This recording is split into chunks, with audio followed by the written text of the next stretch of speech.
Hear directly from the candidates running for Ector County Commissioner. You're watching a live debate on Basin PBS, moderated by Isabella Garriga and Pat Canty. Support provided by Diamondback Energy.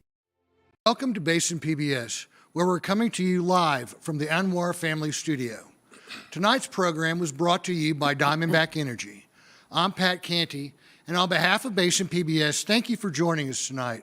We're honored to host the Ector County Commissioners Precinct 2 and 4 debates. Basin PBS is known for its quality programming, where we provide not only education, but entertainment as well. Tonight's program is a culmination of our mission to educate and to inform. We're thrilled to have a small studio audience and have all of you, our Basin PBS supporters, watching at home on channels 13 or 36, or live on our Facebook page or YouTube channel. Joining me tonight at the moderator's desk is Isabella Garriga of First Alert 7.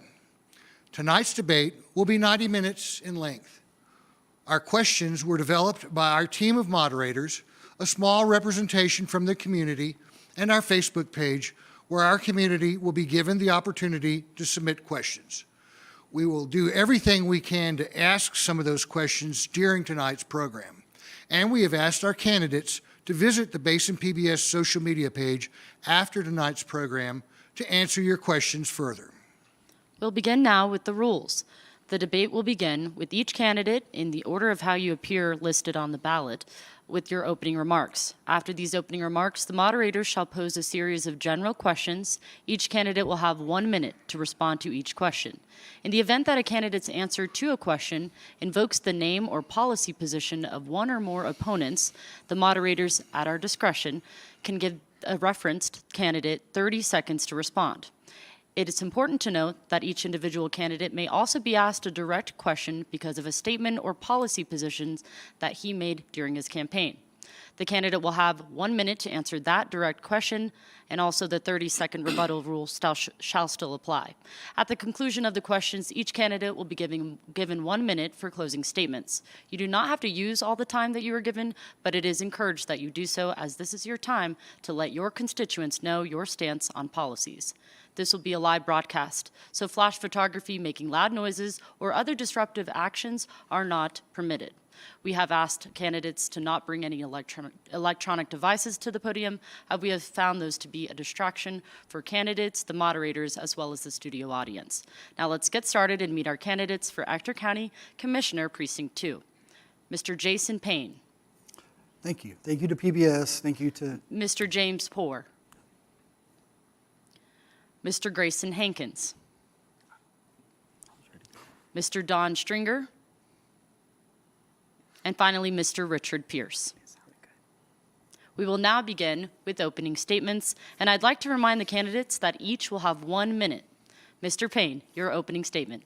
Thank you. Thank you to PBS. Thank you to you, Isabel. Thank you to Pat. My name is Jason Payne. I'm running for County Commissioner for Precinct 2. I'm a lifelong Odessan. Me and my wife were both born and raised here. We've been married 16 years and have a beautiful 14-year-old daughter. We started our business ventures in Odessa in 2014 with Payne's Gym. I opened my medical practice in 2019. What I would like to do is bring accountability and transparency and the trust of the community back to Ector County. One of the first things, I know we've talked about, first things I'd like to do is change the meeting times of the Commissioner's Court. Commissioner's Court historically is 10 o'clock on Tuesdays. Median age in our area is 30 to 34 and a half. Most people have jobs, so I'd really like to bring that back to where the community can be more involved in what we're doing. Also, I just think there's a lot more I can offer to this town, being from this town, even through my medical practice with patients, to really touch base and touch what the community needs. Thank you. Mr. Poore, your opening statement. Yes, so thank you to the host, Basin PBS, for bringing us out here, having this for us.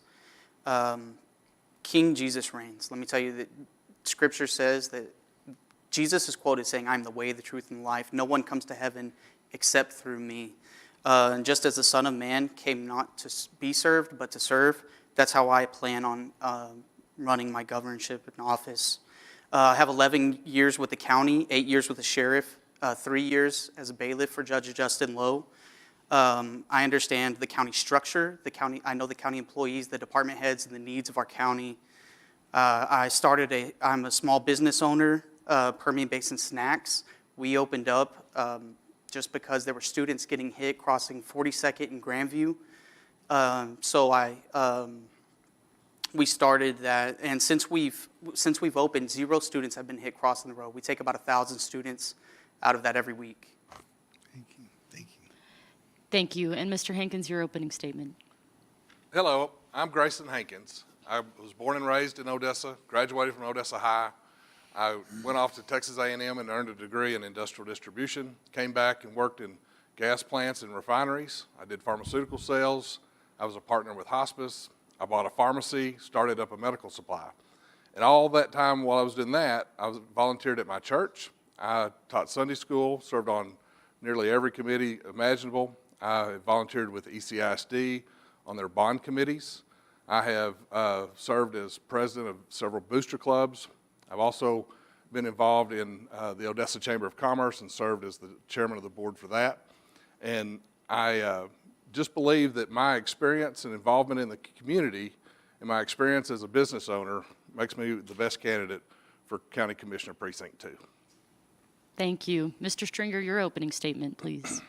Hello, I'm Don Stringer. Thank you to Basin PBS, our moderators Pat and Isabella, and to Diamondback Energy for supporting us. Again, I'm Don Stringer, 4th generation West Texan. I've been in Odessa all my life. I graduated OHS in '85 and on to college. I've been a realtor for 29 years, and being a realtor, you learn to serve, and that's what a commissioner does. It's not political. You're there to serve the county and the constituents, to listen to the county and constituents as to how you should vote and what the needs are. I started volunteering in youth sports when I was 19 and continued that up until the recent years. I currently volunteer with the Odessa Chuck Wagon Gang, and above all, I volunteer at my church and always have. Thank you. And Mr. Pierce, your opening statement. Well, good evening. First, I'd like to say thank you to PBS for allowing us this opportunity. I'm Richard Pierce. I'm a 1976 graduate of Odessa Permian. My wife's a 78 graduate of Odessa High, so we got a mixed marriage. My wife and I are just like a lot of you out there. We're both retired and now live on a fixed income. Cindy's retired ECISD teacher. I'm a retired responsible master plumber. During our 46 years of marriage, we have served our community. Serving as assistant scoutmaster, coaching Little League baseball teams, coaching girls fast pitch softball teams. Worked several years with Christmas in April. Christmas in April, we made repairs for the low-income community, the disabled, the elderly. We worked on their homes. The work included new roofs, windows, plumbing, etc. I'm a member of Odessa AM Lions Club. That's all the time we have for our opening statements, but we will now begin with our questions, and thank you all for your opening statements. We'll start again with you, Mr. Payne. Our first question is, what qualifies you over your opponents? Well, first off, I'd like to think that being a little younger gives me a little more energy, more time. I'm really grounded in the community with my patients. I see 1,500 patients a month, so I get a lot of feedback from our community all the time, whether it's from our family playing sports, our family, again, rooted in the community, through all the contacts I've made from the medical field and taking care of families. I'm sure if you trust me with your life and I can take care of you medically, you can trust me to do my best job being commissioner. Thank you. Mr. Poore? Yes, so being younger and a little more handsome than Jason, no, I don't think age has anything to do with it. I have a heart for the community. I care. I opened up the business because students were being hit, and I couldn't accept that nothing could be done. And so I started a business in one of the most difficult financial times in American history. We run a very successful business. Just from today to about to 1980, inflation is 293%. I know what it takes to start a business today. I know how to use the tools that we have today, AI, social media, networking, all the things that would lead to the county's benefit. Thank you. Mr. Hankins? Yes, kind of as I mentioned in my opening statement, I have over 30 years of business experience. I've been involved in the community. I talk to people from different walks of life, different parts of the community, and I have a pretty good feel of some of the needs that are there, what people are looking for. I get along well with others, and I think one of the things that we are lacking in Odessa and Ector County is better communication between the taxing entities, between the school, the city, the county, and I think there's a lot of waste of taxpayer dollars that have gone into that because we're all doing something on a different page, and I think that's something that my experience and my involvement brings that to the table, and I love our city and I want it to be better, and that's why I'm here. Thank you. Mr. Stringer, your answer? Well, for starters, I'm the only one that actually served on the Commissioners Court. I served from 2020 to 2024 on the Ector County Commissioners Court Precinct 3. I've since moved into Precinct 2. So I'm well-versed in the budgeting process that it takes.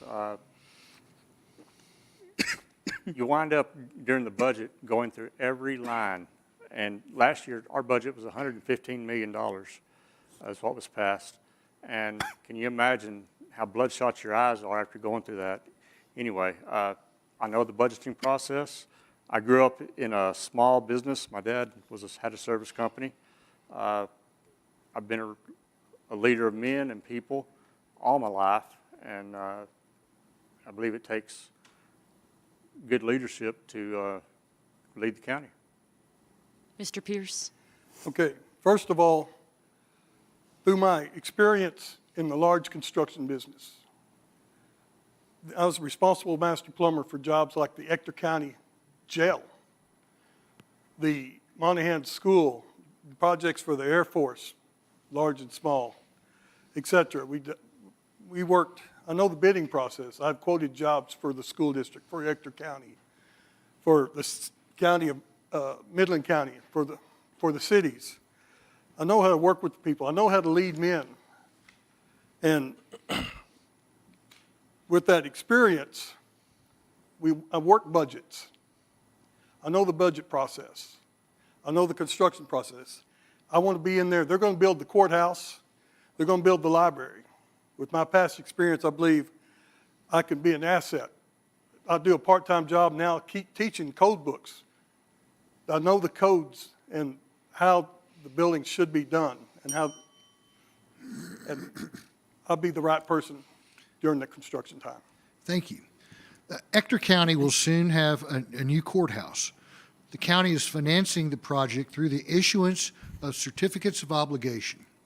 Now, the method is different from general obligation bonds in that they do not require voter approval, only that of a majority of commissioners. Explain your thoughts on this method of financing the new courthouse. And we'll start with you, Mr. Poore. Yes, sir. So I work at the courthouse, and I could tell you that there's a dire need for a new courthouse. I think that we need to get down to the root of the problem. And the root of the problem is that there was no vision, there was no preparation for our courthouse or many county departments for a very long time. Nobody looking to the future, as Dustin Fawcett pointed out, nobody had a plan. So everybody needs to, what we need to do is we need to have a plan now. That way we're not sitting in this same boat 30 years from now. And so we can properly take care of what we have, develop a proper maintenance budget for the courthouse.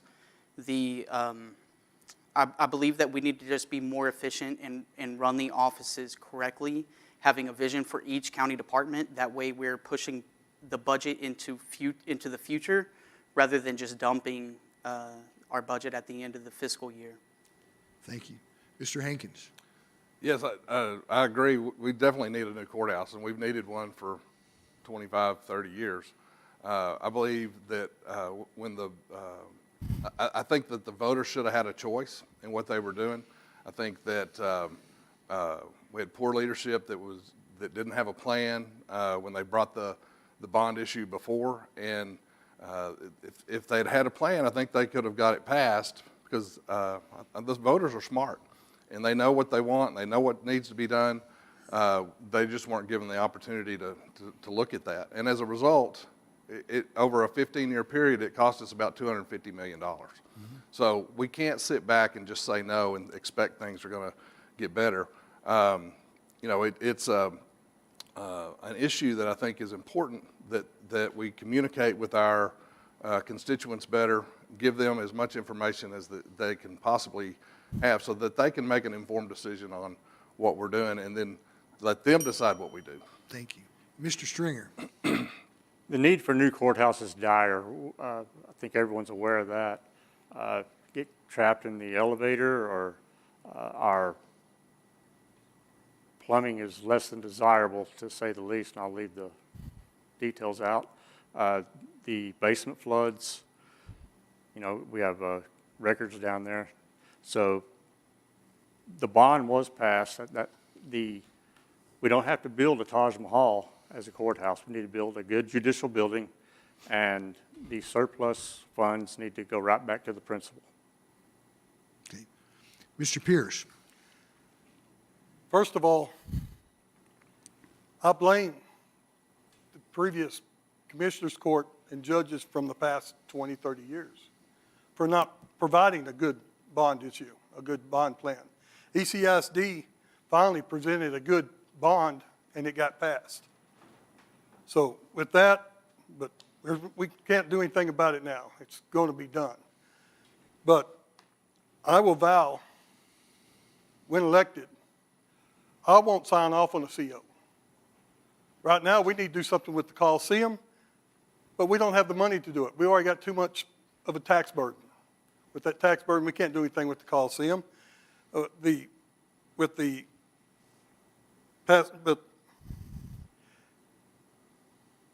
past courts have let us down, and now we do need the courthouse.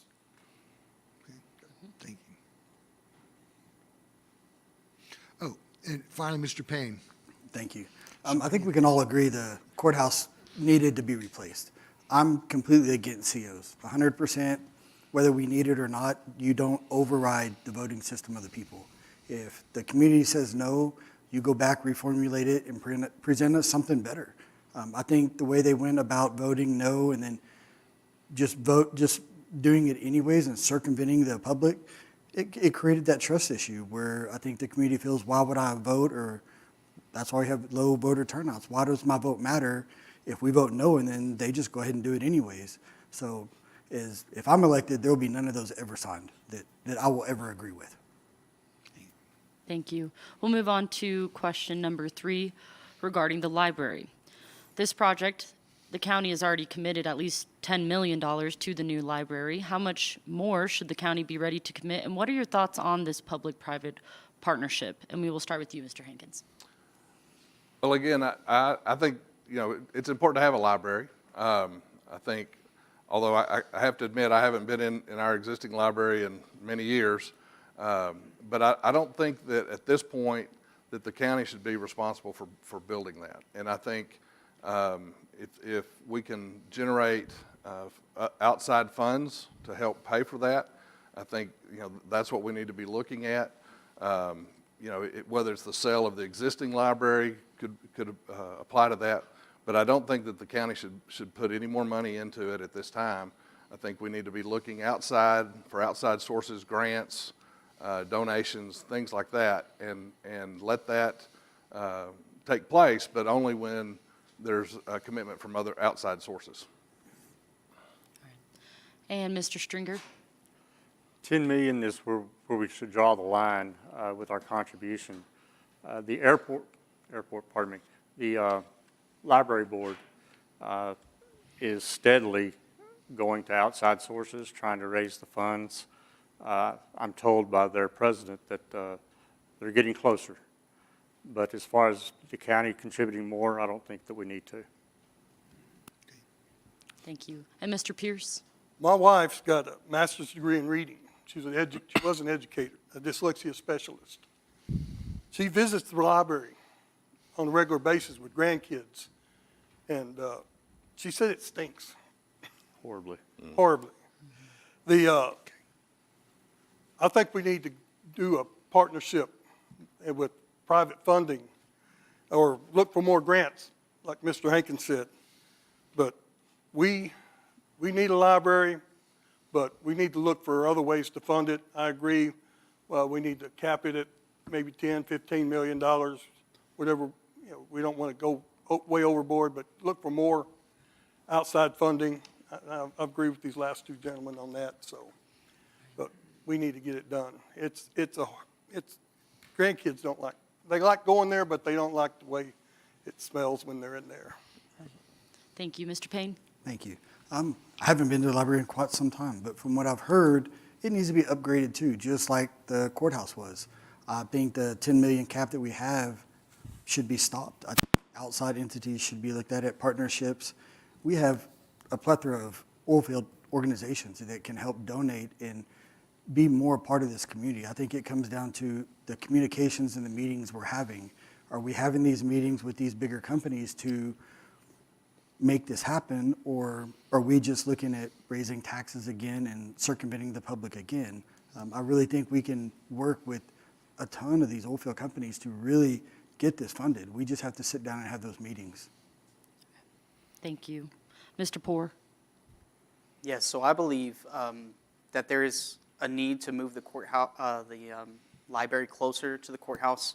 I think that as long as we plan for that properly, we can, create a space that we preserve for the library, and only move forward on that when we have proper funding in order to do that without raising the people's taxes.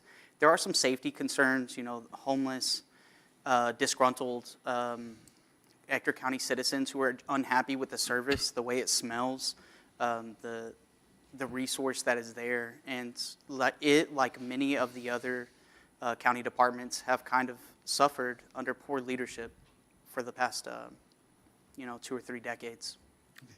So kind of following up on what you mentioned, Mr. Poore, some have argued that one issue with the current library is that it is basically a place where people experiencing homelessness seek shelter. So what do you think should be done to try and prevent this from happening at the new library? And we'll start with you, Mr. Stringer. Well, it's a public facility, and I don't know that we can keep anyone out of it. That's a toughie. I mean, homeless is an issue for our city. We have people camping out all over town, and when I was a kid, that was not the case. So we need to address the homeless situation in general. A lot of those people have mental health issues. We need to get them to psychiatrists or MHMR, whatever it is, and see what we can do to help them out. Okay. Mr. Pierce. There again, as long as it's a public facility, it's going to be hard to stop them from going in. My brother-in-law, he's a director of Love and Care Ministries in Abilene. They work with the homeless. He said the homeless, you got part of them that choose to be homeless. You got the ones that are drug addicted, alcohol addicted, homeless. And then you got the ones with traumatic brain injury. And we need to see if we can do more. We got some good people working with the homeless here in town, but there's not a whole lot we can do to keep them out. It would violate their rights as a person. But if we could get Odessa PD or the Sheriff Department to help moderate it, if somebody gets out of hand, we need to be able to take care of it real quick. And with the times my wife has been taking the grandkids, they haven't been disturbed by the homeless. But okay, thank you. Thank you. Mr. Payne. Thank you. I think working with like Salvation Army, Jesus House here in Odessa would greatly benefit working with these people that are homeless. they facilitate really well when someone needs mental health versus just housing versus food. I think we can work with local foundations like that to really disperse it out. Talking about law enforcement doing it, kind of a waste of time and resources for our guys just to be circling the block. We're in need of them everywhere. I don't think we can just have them circling the library just waiting for someone to be homeless and move them along. I think we have better issues that our law enforcement can be doing. I think partnering with local foundations like that would help tremendously. And Mr. Poor. So I believe it comes down to two primary categories. One is safety. When there's an issue, the sheriff sends his staff from the courthouse to secure that area, which could cause, there's a delay in time. There's a lot of things, if you've ever been in an emergency, there's a lot of things that can happen in the matter of 5 minutes, especially with somebody irate and out of control. Then two, it also comes down to communal care. And so I believe that we again need to be proactive. We need to actually care for these people. I know that there's a large mental health facility about to be completed between Midland and Odessa, and I believe that will help, but we need to network with them and many other people in order to get people who are in these terrible conditions proper care and actually give them a purpose for the future. Thank you. Let's see, did I ask everyone? Did I get no? That may- Last but not least, Mr. Hankins. Yeah, I agree that there's, that could be a big issue. I think we need to do a better job of communicating with some of these agencies that help the homeless and help the needy, but also some of our churches can kick in on some of that too. And, traditionally, years ago, the church took care of those people. And so we need to have communication to bring that back into the fold of things, to be sure that we are taking care of the people. But safety is a huge issue, and I think we're going to have some help from the Odessa Police Department and probably the Sheriff's Department in order to make it safe. Because you're really crossing over a city area and a county area, and so we just need to have better communication between the city and the county to make sure that we can make that a safe place and that these people will have a place that they can go, whether it be with the Salvation Army or Jesus House or a place like that. Great, thank you. So we'll now take a brief station break, and when we come back, please stay with us, because when we come back, we'll hear more from our Ector County Commissioners Precinct 2 candidates. West Texas, you know this voice. From Here's a Quarter, it's a great day to be alive, and TROUBLE. Travis Tritt is coming to Main Street Live Thursday, May 28th, bringing powerhouse hits and electric energy to downtown Midland. This year marks 40 years of Basin PBS and one unforgettable night under the West Texas sky. Tickets on sale March 2nd. Sponsorships and tables available now. Made possible with support from the Amwar family. Thursday, February 19th, will bring a meaningful night of music, beginning with Faith and Family at 7 p.m. Stay tuned in at 8 p.m. for an encore presentation of Main Street Unplugged Gospel, celebrating the legacy and influence of gospel music in America and right here in West Texas. Sponsored by State Farm, Roy Nelson. All happening Thursday, February 19th, starting at 7 p.m. only on Basin PBS. Here in the Permian Basin, we are blessed with world-class resources beneath our feet. Oil and gas is not just an industry, it's the foundation of our economy, a defining part of our identity. Even if your business isn't directly in the field, that you feel the impact in your customer base, your workforce, your growth, and your future. These conversations matter. Tune in for the Midland Chamber of Commerce's State of Oil and Gas, Thursday, February 26th at 7 p.m. on Basin PBS. For generations, your support has made something extraordinary possible. Free access for everyone in your family and in our community. Now more than ever, your support isn't just helpful, it's essential. It protects a legacy we built together and ensures that the next generation can grow up with the same access, inspiration, and trust. Visit us online, call us, or scan the QR code on your screen to find out how you can help. Welcome back. We are coming to you live from the Basin PBS in the Anwar Family Studio. I would like to remind our candidates that of the rules, as I mentioned at the beginning of our program, still apply. We'll move on to question 7, and Mr. Payne, you will begin. How would you balance, actually, I think I want to ask number 5. Do you believe it is important to work with other elected officials in Odessa, such as members of City Council and School Board, as well as those in nearby counties, such as Midland, where we are? If so, how would you go about that? I think that's an absolute necessity to be able to communicate and work with people in different offices. One example would be the city healthcare, county healthcare, ECISD healthcare, or medical center healthcare. All of those have different healthcare carriers at this point, and everyone's paying different rates. Why not communicate with the heads of all those departments and see if we can get one huge, like Blue Cross Blue Shield, United, why can't we have one person and see if we can't slash the rates in half or even more? It just takes a little bit of communication throughout it all. I mean, even communicating through the Commissioner's Court, we have to have communication with each other, with the judge, and even more importantly, we have to have communication with the people, the residents. We have to be able to communicate from what they're telling us back to the Commissioner's Court to follow through on what we said we're going to do. So, Yes, sir. Mr. Poore?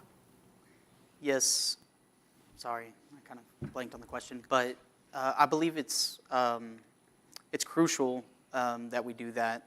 One, it's important to make sure that we're not paying multiple departments to do the same job. And so we don't want to be paying the school to do what the county's already doing and vice versa. And so, but also we'll learn the issues that they're having along with the resources that each other offer. And so if one entity offers a resource, we need to, as a collective, make sure we're taking that, we're using those funds properly. And so. Mr. Payne? I already asked you, I'm sorry. Mr. Pierce? Yes. This same question. How are we going to work together? Repeated, yes. Well, it's very important that we work together. I would like to see a monthly meeting, some representative from the school board, from the Commissioner's Court, the City Council, Odessa College Board, hospital board. If they could have a monthly lunch together or something, discuss, okay, the school built a school board built a junior high out west of town, and I understand that the commissioners knew nothing about it exactly until it was too late. Then it was hard getting the roads out there. If they would have had meetings, like just a short, meeting, hey, here's what we got down the pipe. Can we work together with this? So if we can implement some type of meeting schedule, but we'd have to have the corporation with the Odessa College and the school board and the city, and that's if we can all work together. Thank you. Mr. Hankins? Yes, there actually is a meeting that happens, I believe it is monthly, between the heads of all those departments. The problem is getting everybody to show up, and you're limited by whoever's in office in that particular spot. But there is a meeting that takes place. My involvement with the chamber, there were times that it was hard to get people to show up, from different taxing entities to come. We had a retreat every year, and we would invite them to come, and depending on who was in office, some of them came, some of them didn't. And so we've got to do a better job of communicating that. I think it's like Mr. Pierce said about the school. Put a school on a road that was, a 2-lane road with no shoulder and no plan to fix it, but it was the county's responsibility to fix it. And by the time the county found out about it, the land property went up, so it cost the county more money. And so if we had had better communication, we could have saved some money there. Thank you. Mr. Stringer? So we do have some interlocal agreements with the city. Ector County and the city of Odessa have interlocal agreements in place with Odessa Fire and Rescue. Odessa Fire goes to West Odessa, South Odessa, Gardendale. They assist with the volunteer fire departments out there. So we work together well there. And then as well, we operate the jail, we being the county, and the city brings us their inmates. So that's a two-handed or two-way street there, shared. Medical Center Hospital and both the city and Ector County give a pretty good deal to the employees as far as rates for medical services. Thank you. Thank you. Water is a perpetual issue in West Texas and has become a particularly prominent issue in West Odessa. What is the county's responsibility for water in that area, West Odessa? And we'll start with you, Mr. Poor. Well, I believe that we need to just be responsible with everything, with all of the county needs. You know, and I think we need to be a little more innovative, and we need to be less historic on what we do. I know, for instance, a local oil field company, Fasken Oil and Ranch, is currently using the condensation from their gas plant and then treating that water to send it downhole, something that's never been heard of. And so if we are proactive and we look for resourceful ways to be beneficial to our community, I believe that we could save a lot of water, as well as, you know, I believe that we, being in a desert, I understand there's a lot of water underground, but we need to definitely be more innovative with our treatment system as well. Great, thank you. Mr. Hankins. Yeah, I think water is going to be a problem, not just in West Odessa, but all over the county. And, you know, ECUD gets their water from the city of Odessa, which is good, but the city of Odessa is going to be somewhat limited at some point on the water that they have. I think we've got to look at other alternatives to add water to that. I think that there are ways to do that, you know, with looking at groundwater and some other places and bring that water in and to do that. You know, one of the things that the economists say, we're going to have 150 to 200,000 jobs in the next 25 years. Well, that's jobs. We're going to double the size of Ector County if that really happens, and we're not going to have enough water. So we need to plan now to look at that strategy of how to bring in that water throughout the community and make sure that we're not in a bind later on. We need to be proactive. Thank you. Mr. Stringer. It's my understanding the question was, should we provide water to residents in the county? What do you think the county's responsibility for the water situation in That's West what I thought. The county has no responsibility to provide water outside. The people who live in the county live out there for a reason. They want to be devoid of the restrictions of living in the city. So they're out there doing their thing. Now, as a realtor, I counsel people when they go out there that you may have only 5 gallons a minute on your water well. That's not going to go very far or last very long. Water is the most valuable mineral there is, and out here in the desert, we will never have enough. And as Mr. Hankins said, we got to look to the future. But as far as providing water to citizens in the county, we have no obligation. Okay, thank you. Mr. Pierce. Well, to address that, there have been people who've moved out west of town 30, 40, 50 years ago, and their wells have run dry. I know the state says county commissioners do not have to provide water, but we also don't have to provide a cemetery. It's nowhere in the legislation that says we have to provide a cemetery, but we do. To me, water is more important than a cemetery. Without water, we can't survive. Without water, people who bought their property 30 years ago thinking about, I'm going to retire and move to the lake. Well, now we can't sell our home because we're having to haul water in. Our legislator got us $17 million to help provide water.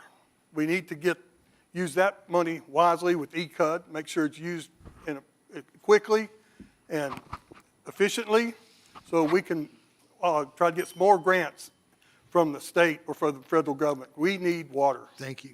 And Mr. Payne. Thank you. really the Commissioner's Court, the county has no responsibility at all when it comes to water. We're not in the water business. I think we can work alongside the utility district way better than we do to move forward and plan better and have better planning to serve the patient or the people of the county. But directly, we have no say-so or responsibility. I think it comes back down to planning. We have a great grant writer now. Maybe we can work together with the utility district in order to get extra funding to help with the collaboration. But again, directly, that's not our business. Thank you. We'll move on to question 9. The county has powers to fight illegal dumping. Is this something that you view as important? If so, how do you plan to tackle this issue? As you know, this is a big issue, and we'll start with Mr. Bohr. Yes, so I believe the question kind of comes down to, do we care about our community? And we definitely need to fight illegal dumping. I know Midlands received a large grant for their sheriff's office. I believe that the leadership there has been different from the leadership in Ector County, and I think you can look at the two communities and see that I know that one thing the sheriff's office is doing here is they have cameras placed strategically along dumping sites. I think that we need to get ahead of that, start doing that. We need to work with some of these places, the landowners that are constantly fighting the battle of having product dumped on their land. I know tires is a big thing in West Odessa. And so we need to work with them to understand how they're dumping, and we need to work with the sheriff and make sure that he has the tools to combat that. Thank you. Mr. Hankins? Yeah, it's definitely a huge contention for us, and it's not a simple fix. I think we definitely need to be looking at trying to raise more funds through grants and things like that will help us combat that. Because it's not just an eyesore, it's a safety issue in some instances. And we saw it there a couple of years ago on the north side of Odessa with chemical fires and which happened to ruin a bunch of groundwater. So we've got to do better. And that was a business that was supposedly legit. And so we've got to do better on following up with these places like that, and certainly the illegal dumping that they're just putting out in random places in the county. We've got to keep up with that as well, because it's a safety issue as much as it's an eyesore. Mr. Stringer? A few years back, there was a study done, and it showed that Ector County had more tires on the ground than any other county in the state of Texas. That's disgusting. The Commissioner's Court moved forward and developed further the Environmental Enforcement Division for the county. We bought a couple of big old dump trucks that have grappling hooks on them so they can go around and picking up trash, making cleanup. It's not the county's responsibility to pick up Joe's trash, but if Joe's not going to do it, somebody needs to. I hate the amount of cans, cigarette butts, styrofoam cups, the Walmart bags, sorry Walmart, that are all over our city. I wish that people would be more responsible. I get pretty passionate about this, and but we need to continue doing what we're doing to get our county cleaned up. Mr. Pierce? Well, I believe it is the county's responsibility if it's on the road or right of way. But private property, we should, if we can tell who dumped it, go after them with the full force of the law. Maybe we could implement a reward program if you can get somebody convicted of illegal dumping of tires or something. I don't know the ramifications of that. Something like Crime Stoppers does. But I like to deal with the hidden cameras, different places, and we get more cameras, but we need to look at grants and see what we can get from the federal government back down from the state.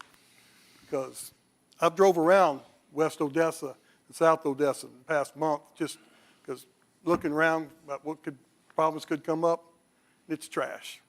And then we got trash on the roadways. Could we use inmates that are trustees to pick up trash? Is my question. Okay. And Mr. Payne? Thank you. I think illegal dumping is a big problem, and not just tires and trailers and trash from people's dump sites, but I mean, even animals, pets, dogs. I live in the Ponderosa area. We have dogs and animals that are dropped off all the time that are just dumped, that are running around. I really like the idea of increasing the number of cameras that are out.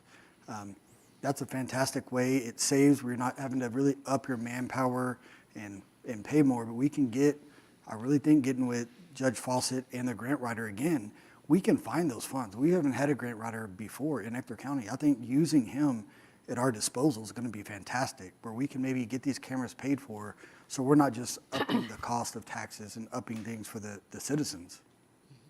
Thank you. So a major project called the Texas Critical Data Center is currently in development in Ector County. This project and others like it would increase the county tax base, but these also are heavy users of resources such as electricity and water and may require additional infrastructure.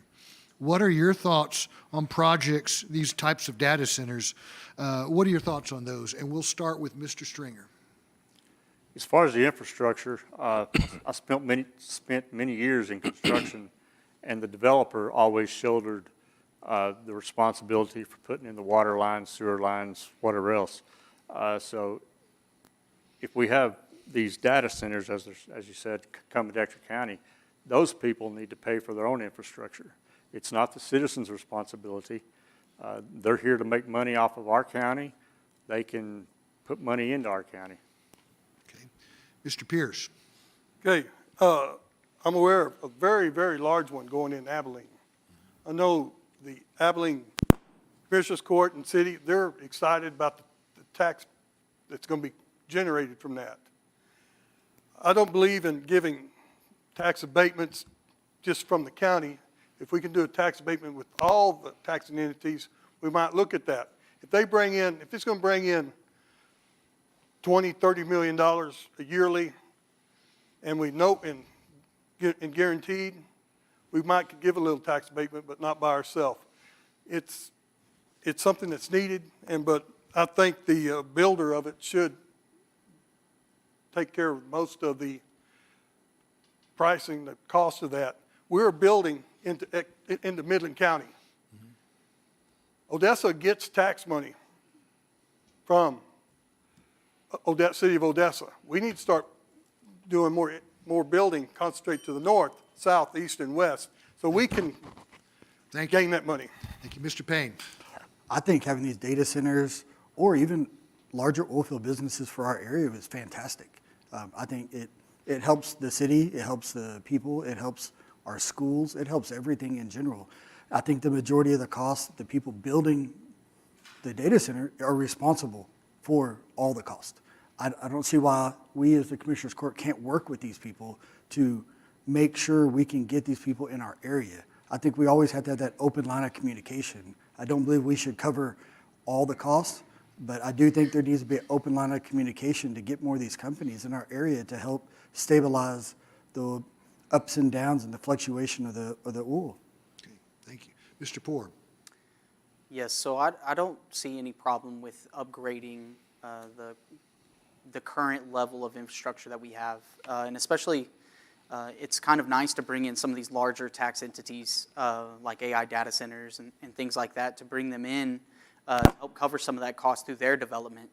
And so, and at the same time, it also kind of gives us a safety net and diversifies the workload that we have here in Odessa, and it differentiates jobs. That way, when oil goes down, there's other resources here that we can depend on for work. Great, thank you. Mr. Hankins. Yeah,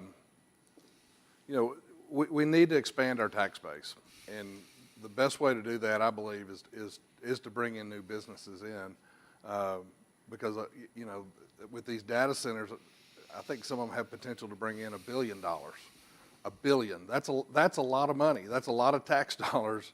There's a lot of beaten bow homes to offset that.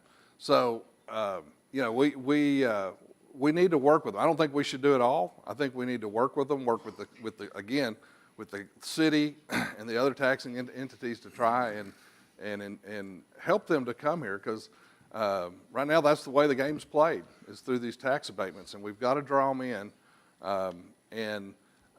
Because I'd rather have a percentage of something rather than 100% of nothing. And, you know, we've got to look at that, but we've got to be smart. We don't need to give away the farm in order to bring them in. And I don't think we have to. I think those lines of communications are there. Thank you very much. It's now time for our closing statements. Each candidate will have 1 minute for their closing remarks. We'll start with you, Mr. Payne.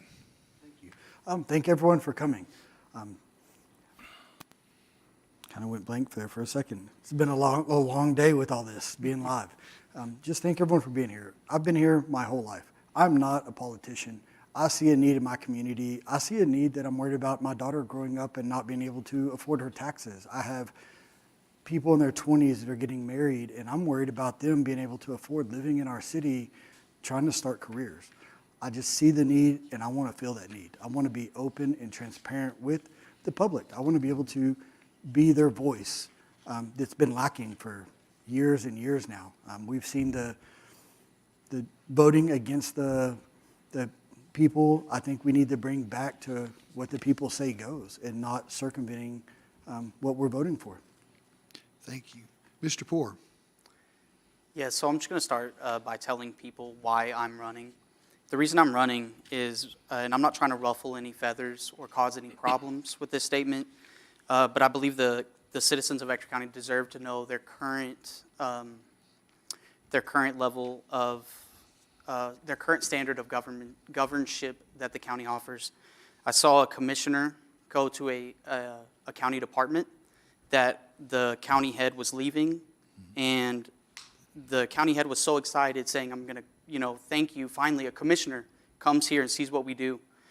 I'm going to paraphrase. Long story short, the commissioner was not there to see their office, nor did they see their office. And so I've searched serve community in the commissioner court's records. It's popped up 0 times. I've searched benefit our community. It's popped up 0 times. And I find that unacceptable as an example of governorship. Thank you very much. Mr. Hankins. Yes, thank you to Basin PBS for having us. It's actually been kind of fun. It was kind of sketchy there for a minute, but it got better. But we as a community deserve leaders who will lead and do stuff. And I think we've had some leaders that weren't prepared for meetings. They, this is a job, and it needs attention every day, and some days more than others. But we need to be proactive in our governing. We need to be fiscally responsible, and we need to be smart on how we run our government. And I believe I bring a lot to the table in that realm because of my experience, my volunteering in the community, and just my overall business acumen. And I want us to do better. I want us to be ready for if we have 150 to 200,000 jobs show up in 25 years, we need to be ready. Thank you. Mr. Stringer. I want Ector County to be more like it was when I grew up. Now, times have changed, I get that. But I want my grandkids to be able to get out and ride their bikes without their mothers worrying about their safety, which brings us to public safety. We've got to expand our sheriff's office and our OPD in the city. Public safety is number one. And with my past experience on the Commissioner's Court, I think I bring something to the table that these other guys don't. That's just, I'm fortunate there. And I'd really like to be back on the court. Thank you. Thank you very much. Mr. Pierce. Thank you. I want to be your next commissioner. I need to be your next commissioner. We need to provide the best tools and equipment for our first responders. Residents of Ector County deserve the best roads possible. If you line up all the roads Ector County is responsible for, it'll go all the way past El Paso. It's a lot of roads, a lot to maintain. Our main concerns should be safety and the roads. Safety number one. Our current court has placed a $350 million debt burden on us all. That means a 27 to 30% increase in our taxes. When I'm elected, I'll be able to help oversee the construction of the courthouse and library, help keep them on budgets. I promise not to vote for any more COs. This is a full-time job. I'm retired from working on multi-million-dollar construction projects right here and lived in the same house for 40 years. I don't have a medical practice to run, a business to run, or a real estate company to run. I can devote full-time for this job. Thank you. Thank you very much. And with that, we conclude the Ector County Commissioners Precinct 2 debate. Now, early voting began today, February 17th, and will continue until February 27th, with voting on Tuesday, March 3rd. Please stay with us. When we come back, we'll have the Ector County Commissioner Precinct 4 debate. West Texas, you know this voice. From Here's a Quarter, It's a Great Day to Be Alive, and TROUBLE. Travis Tritt is coming to Main Street Live Thursday, May 28th, bringing powerhouse hits and electric energy to downtown Midland. This year marks 40 years of Basin PBS and one unforgettable night under the West Texas sky. Tickets on sale March 2nd. Sponsorships and tables available now. Made possible with support from the Amwar family. Thursday, February 19th, will bring a meaningful night of music, beginning with Faith and Family at 7 p.m. Stay tuned in at 8 p.m. for an encore presentation of Main Street Unplugged Gospel, celebrating the legacy and influence of gospel music in America and right here in West Texas. Sponsored by State Farm, Roy Nelson. All happening Thursday, February 19th, starting at 7 p.m. only on Basin PBS. Here in the Permian Basin, we are blessed with world-class resources beneath our feet. Oil and gas is not just an industry, it's the foundation of our economy, a defining part of our identity. Even if your business isn't directly in the field, that you feel the impact in your customer base, your workforce, your growth, and your future. These conversations matter. Tune in for the Midland Chamber of Commerce's State of Oil and Gas, Thursday, February 26th at 7 p.m. on Basin PBS. For generations, your support has made something extraordinary possible. Free access for everyone in your family and in our community. Now more than ever, your support isn't just helpful, it's essential. It protects a legacy we built together and ensures that the next generation can grow up with the same access, inspiration, and trust. Visit us online, call us, or scan the QR code on your screen to find out how you can help. Welcome back. We are coming to you live from Basin PBS in the Anwar Family Studio in downtown Midland. I would like to remind our candidates that of the rules, as I mentioned at the beginning of our program, still apply. Now let's get started and meet our candidates for Ector County Commissioner, Precinct 4. Mr. Billy Hall. Well, my name is Billy Hall. And Mr. Marty Slayton. Oh, I'm sorry. Go ahead. Yeah. All right, we will now begin with our opening statements, and I'd like to remind candidates that you have 2 minutes. And we'll start with you, Mr. Hall. Now I'm Billy Hall. Anyway, Ector County Commissioner, Precinct 4. I enjoy serving as a commissioner. I enjoy serving our community in many capacities. I am an electrical contractor. I've been in business for many years. And I also serve through our church. I also am the music director or leader at our church.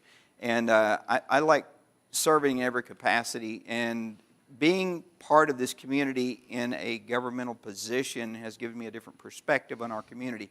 So I believe that my role has been very crucial in trying to help change the demographic of our local government, especially through the Commissioner's Court, mainly because we are able to restructure the way things have been done.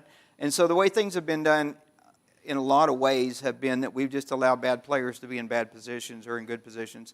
And we've been able to move some directors out, move good directors in, and really change the whole of the county in the fact that we're getting things done. It's taken a while, but we're getting things done. And I can say it's not my efforts, it's our efforts. And the teams that we have put into place under the directors now are essential to our county, and the retention of those employees has been crucial. Thank you. And Mr. Slayton, your opening statement? Thank you, PBS, and thank you, Diamondback. My name is Marty Slayton. I was raised in Andrews, Texas, and it's a special place in my heart that I have for Andrews. And I came to the big city of Odessa, Texas, where I raised my family. my grandkids, and actually I have great-grandkids that live here. Me and my wife opened a small business. I wouldn't really call it small, but a business, and we ran it for over 20 years. And I would like to give the Lord all the praise and glory for that. I'd also like to thank the people of West Texas for making it so successful. What you're going to hear out here is you're going to hear my incumbent tell you about all the things that he's done for you in the last 3.5 years. But what he might not tell you is that he voted yes on a $325 million new tax that was put on you that you voted twice to say no. For an emergency service department that we needed, and yet we got another tax put on us. They'll brag about a $10 million surplus, but yet it didn't go toward the emergency service department, which it would have helped for the first 4 years. We've got to put our priorities where they belong in Ector County. And I plan on doing that if I'm elected. Thank you. We're going to start with question 2 about the new courthouse.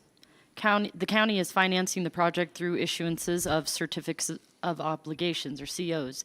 The method is different from general obligation bonds in that they do not require voter approval, only the majority of commissioners. Can you explain your thoughts on this method of financing the new courthouse? And we'll begin with you, Mr. Hall.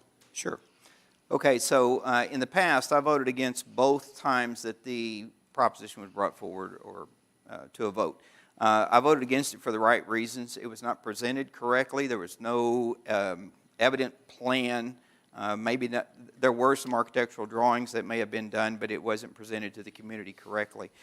After this 8-year time, I felt like it was time for us to do something, because just casually speaking to the Sheriff's Department employees that were downstairs in the courthouse, they indicated that the floor was beginning to crack.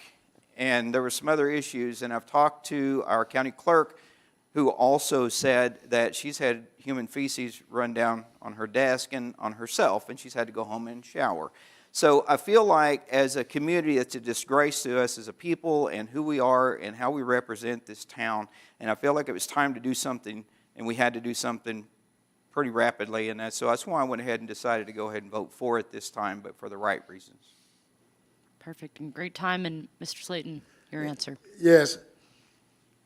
I'm not saying we did not need a new courthouse. It was a shame that these people had to actually work in these kind of conditions.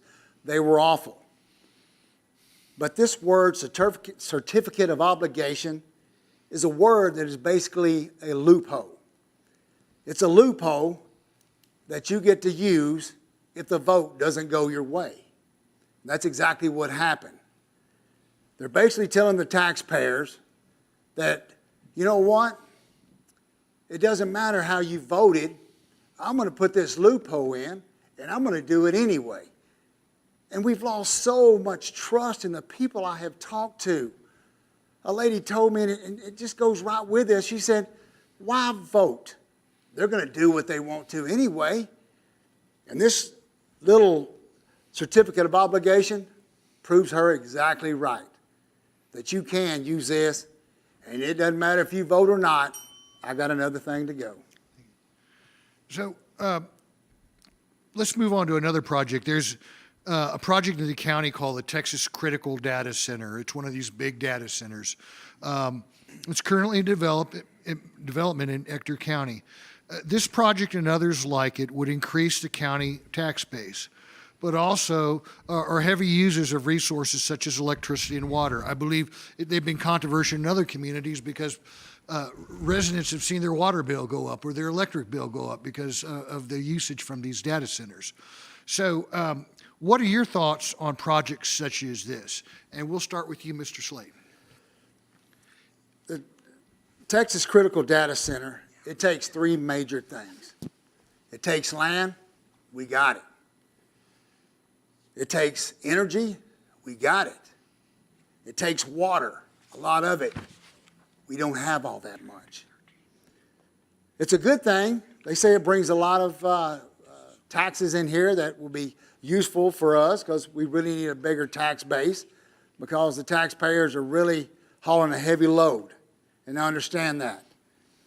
But with this, we have to understand that it's going to be foreign money that's going to be invested in this. And we've already understood that we really don't like a lot of foreign people investing in Texas. We like people from the United States investing in what we have here in Texas. We give these corporations big tax breaks, and that's the problem I have with it. Thank you. Mr. Hall. Well, I guess we all are aware that AI is a thing of the future. It's coming whether we like it or whether we don't. How we handle that will be on us going forward.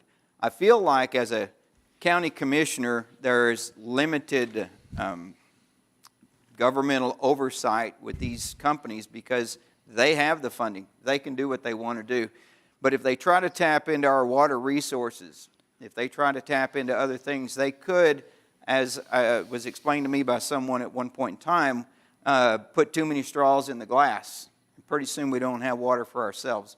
So I'm really not sure how we're going to go forward with this, but I believe they should be able to put in their own infrastructure of some sort. They should be able to find a resource. I don't care if they have to drill however deep to get to the next water level, but not our drinking water level.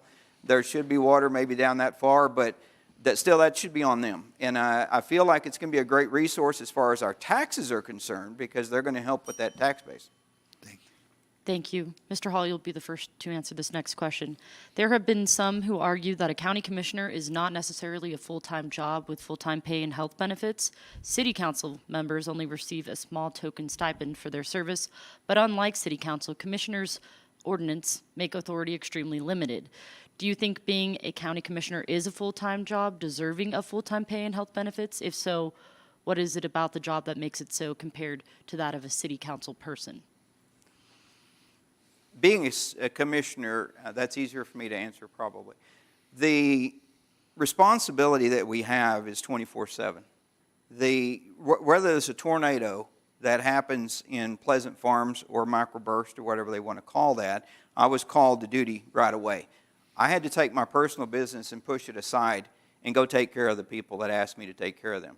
So 24/7, I'm going to say no. And the reason why I say that is because it's not always 24/7. It is a full-time responsibility, whether we're in the office or whether we're not. I'm usually available by phone or by email. And so if somebody needs to get a hold of me, I don't necessarily have to sit in an office 8 hours a day, but I need to be available, and I need to be able to respond back to the people who ask me a question. And so I feel like it's critical that we be involved in everything that's going on in the community, but I don't feel like it is a full-time position, even though it's full-time pay. So I voted down a raise. Thank you. Mr. Slayton? Just running for county commissioner is a full-time job. And I know that when you become a county commissioner, the people never stop. There's questions, there's things that you need to answer, there's emails that you need to get back. But I can say one thing. I'm not running for a paycheck. I'm running for the people. And whatever it takes to take care of the people and stop these runaway taxes, I'm in for the long haul. Thank you. Kind of to follow up on Isabella's question, if elected or re-elected county commissioner, your boss would be the electorate, which means that to a large extent, you're responsible for the hours you keep. Now, given that this position has a salary and benefits of over $80,000 a year, would you approach this as a full-time job? And the emphasis on this is, or do you have other business obligations that you would juggle with this job? And we'll start with you, Mr. Slayton. Well, it is really a full-time job if you look at it because you got to be answering the questions of the people. Do you need to be at your office 8 hours a day? I'm not for sure. I haven't been a county commissioner. But I am dedicated to doing whatever it takes to do the job of a county commissioner. And so whatever it takes, I'm dedicated to the people. I'm committed to the people. Thank you. Mr. Hall. Would you repeat the question for me? Sure.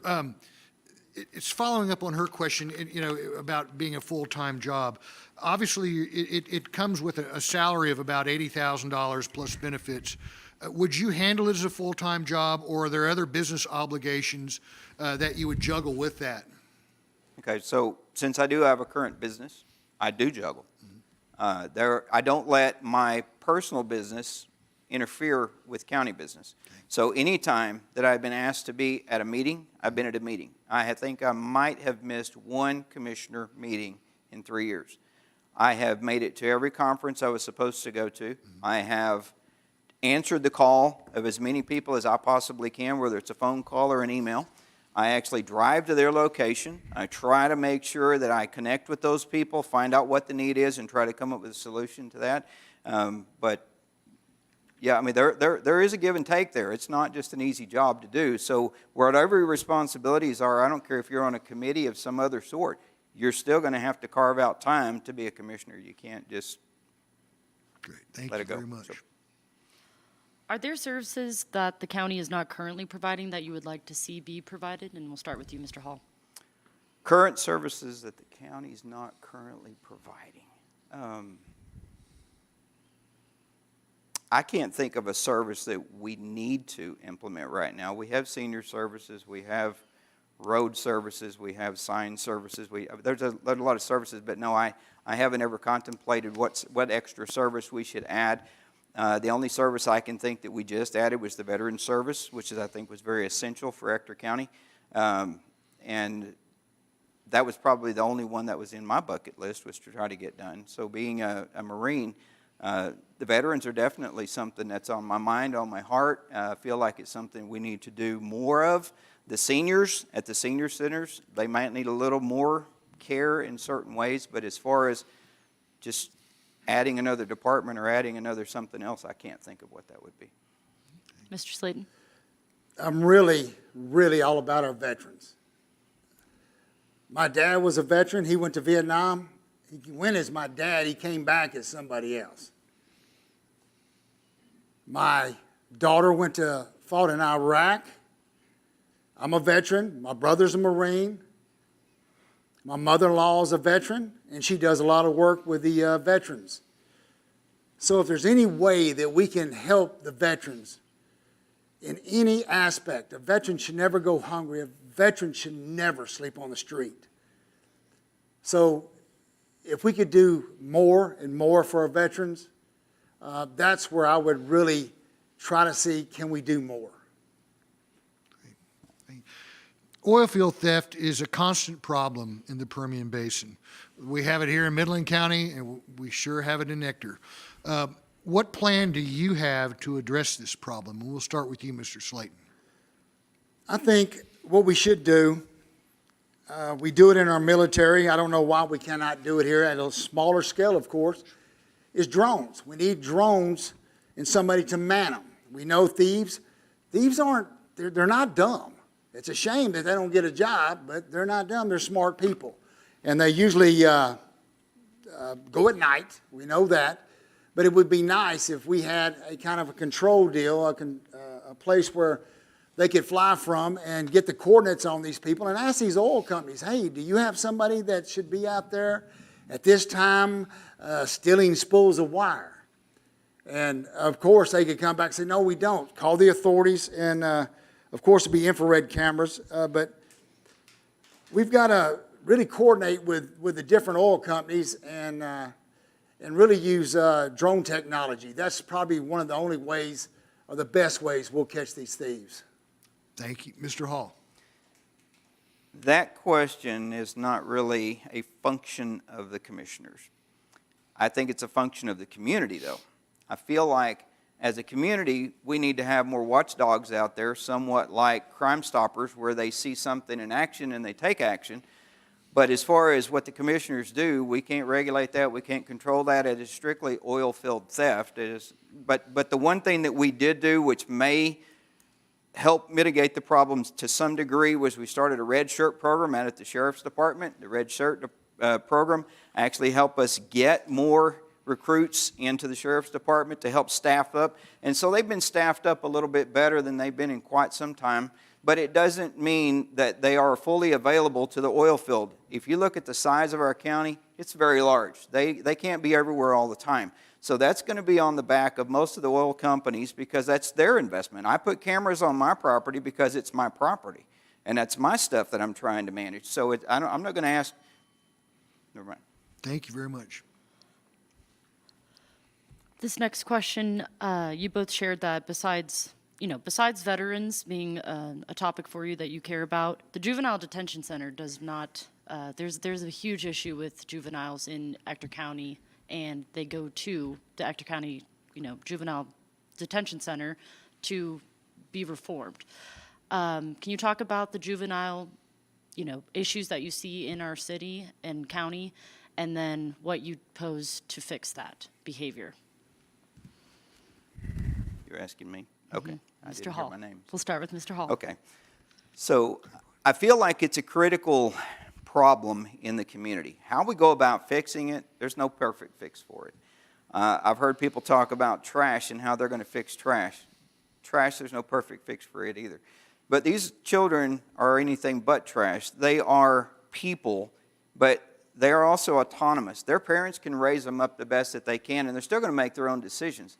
There's nothing that we can do to stop that other than maybe give them the love, the nurturing, and the things that they need early on. I think a lot of that might go back to the local church because that's what the church was all about, was showing love to people. These kids may be acting out because they're in bad situations, but how am I supposed to know what situation at their house is bad? So I don't really know how to answer that question. We can house them the best that we can. We can try to get them some kind of psychological help, but that doesn't necessarily mean that's going to fix the child. So that's a wide open question. So I don't have a good answer for that. Mr. Slayton, your answer? It really is. We shouldn't just throw our children away. I think at the Juvenile Detention Center, I wish we could teach these kids how to work. Put a trade school. Let them learn how to become a man. Let them learn how to become something other than a juvenile delinquent. But these are they're our children. We are a family in West Texas, and it really starts with the parents and the family. But again, what kind of family did they have, or did they even have a family? So there's so many issues that you really need to look at with these children to say, where did you grow up? What did you go through? Because we don't know their stories, but we can't throw them away. They're our children. So if we can teach them a trade, teach them how to make money, maybe we can get them out of the system, because that system costs us a lot of money. Thank you. So we've talked about the new courthouse project. Let's talk about the push for a new library. Already we have a group of dedicated volunteers and community leaders that are working kind of on the private side, trying to raise money and help with the planning. But, as we know, this is a public-private partnership. And to date, I think the county has already committed at least $10 million to this new library project. How much more should the county be ready to commit? And what are your thoughts on this public-private partnership? We'll go with you, Mr. Slayton. From what I understand, or what I've talked to, is that the private, the folks on the private sector are supposed to raise $30 million. I haven't heard how much they've raised yet, and the county's supposed to give $10 million, maybe another $10 million. My priorities are different. What would $10 million or $30 million do for more water heading west? What would that do to help our people? I got nothing against the library. I don't. But my priorities are for people. The people that are going without water, and every dime that we have, we should put it to it. I know we had 17 million that we had that is going towards that, which is great. But I say every penny that we can spare as far as a library, like I said, my priorities are the people. I think we could do well with. Okay, thank you. Mr. Hall. As a commissioner, I voted to give the library their $10 million as a starter to help them get a new library constructed. It was presented to us in several meetings, the demographic of the Ector County community as to who goes to the library, how many library cards are there, how frequently people go. There was just a great study done on that, which helped make it easier to give them $10 million with the caveat that they were going to have to raise the other $30 million. Ours was going to be $10 million and then in-kind donations. And so that could be property donations, that could be demolition of certain things, donations, things like that. So we have no intent to go above the $10 million. But what we do is intend to enhance downtown Odessa by working with the library, because that library team has busted their behinds to try to come up with the funding. And we're trying to keep it off the tax. Thank you. Thank you very much. Thank you. The word transparency is frequently used in political campaigns. What does that mean to you, and is more transparency needed? And I don't mean, just availability through, your phone and being connected, but transparency is a thing that a lot of Odessans and Ector County residents feel there's an issue with. So I guess, what does that mean to you, and is more transparency needed on your end? Transparency, again, is one of those terms that is different for everybody. What we try to do as a commissioner's court is everything's videoed. If anybody wants to see anything that we do, it's on video for the most part. Being transparent to say, I went out to Pleasant Farms and was out there for the tornado/microburst. The only people that knew about that are the people that are out there on the ground with me, the constituents in that area. So I wasn't going to elevate myself by trying to go on a camera and say, look what I did. I did such a great job out there. That would in itself would be transparency, but then it would be like elevating myself, and I was just out there to be a servant. So I feel like transparency is one of those things that we need to do as far as fiscal responsibility, or as far as what our plans are going forward. But as far as, just open up the books and let everybody read them, I don't agree with that. Mr. Slayton? Transparency really used to mean something. It really did back in the day. Every time somebody came for re-election or election, it's, I'm giving you transparency. Look at the transparency that I'm doing. Transparency has got where it means nothing. Because once you get elected, which the people have seen, is you go totally backwards on what you told the people, your transparency. Transparency is supposed to mean that you're supposed to see the people, listen to them talk. Sure, there's records that are on computers and you can check this and check minutes and stuff, but I'm kind of old school. I like to talk to you. I don't want you to text me, call me. Let me talk to you. That's transparency. And so when you go behind the doors and vote against something that the people voted not for, that's not transparency. Because transparency, it really don't mean anything. It's just a word now. Okay, well, kind of following up on that, you kind of touched upon that, but how would you go about getting feedback from constituents? There's all sorts of ways you can do that, but how would you go about it? And we'll start with you, Mr. Slayton. Well, we need to have meetings set up. Radio. I mean, I've talked to the radio people, had an interview with them, and they're like, make sure you come back every week if you're elected and tell us what's going on, how's everything going. And so that's a great avenue for people to really be transparent. But people don't have time to go look up stuff and look at minutes and do things like that. We need to hear from the people, hear from the commissioners. Let's hear from them once a week. Tell us what's going on in the basin. Let the people be aware of where we stand. But number one, tell them the truth. Don't tell them what they want to hear. Tell them the truth.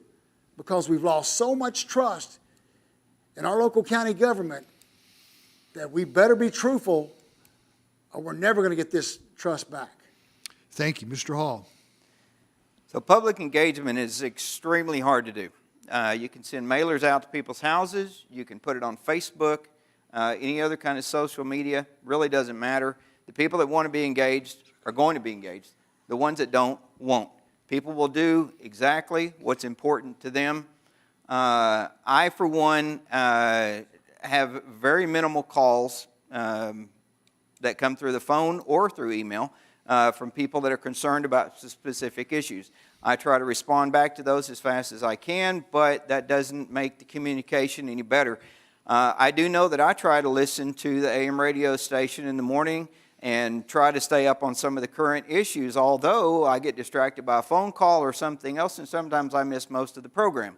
So regardless of what your intentions are and what avenue you try to reach out to, you're not going to be able to get the greater populace. It's just not going to happen. So the best that you can do is hope that the people will engage and make sure that those things are available. Thank you. It is now time for our closing statements. Each candidate will have 1 minute for their closing remarks. And we'll start with you, Mr. Hall. Okay, so as a commissioner, I am proud of the things that I have done. I feel like as we have instituted the red shirt program at the courthouse, or we've completely reconstructed Paw Paw Street out in Pleasant Farms, or helped start a road district in Ector County to help citizens build roads in their neighborhood because they couldn't finance it themselves, or take the county airport and turn it over to a county-run airport, and now that it's profitable. Also, champion the idea of expanding the cemetery, because the cemetery will not only pay for itself going back to 2020, it will also pay for itself going forward through the sales of plots and through other things. And so that takes a lot of the tax burden off of the taxpayer. Although people want to get fixated on just the courthouse and the amount of the courthouse, they don't fixate on the value that it's going to bring to this community, how it's going to transform downtown. Thank you very much. Mr. Slayton. Why vote? They're going to do what they want to anyway.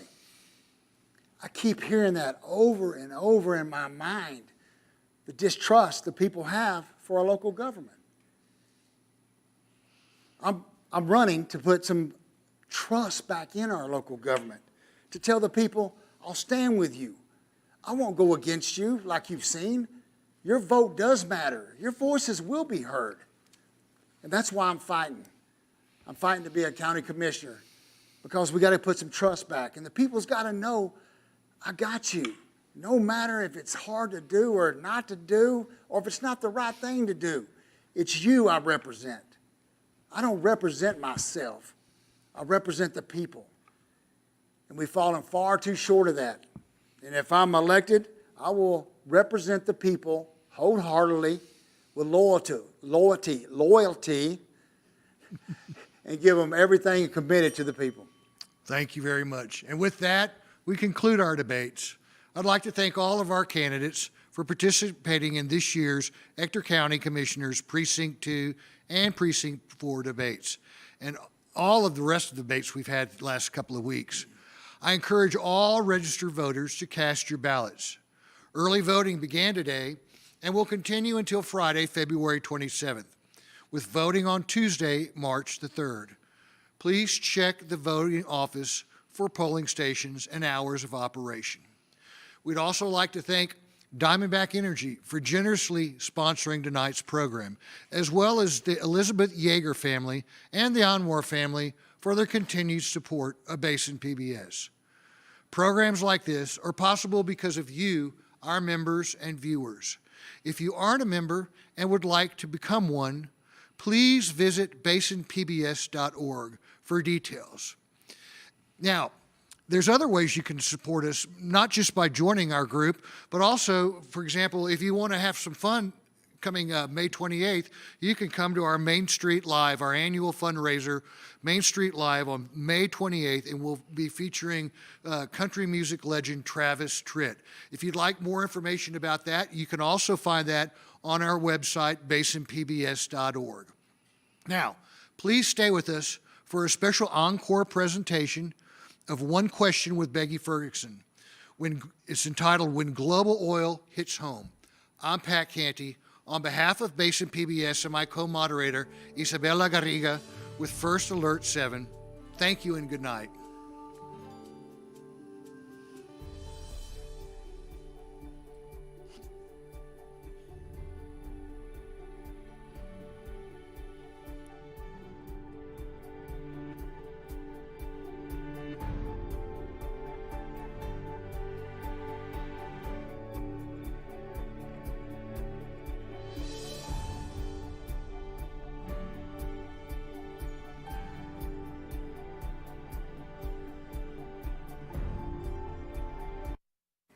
$50 per barrel of oil. That's President Trump's stated goal. Early on the morning of January the 3rd, the United States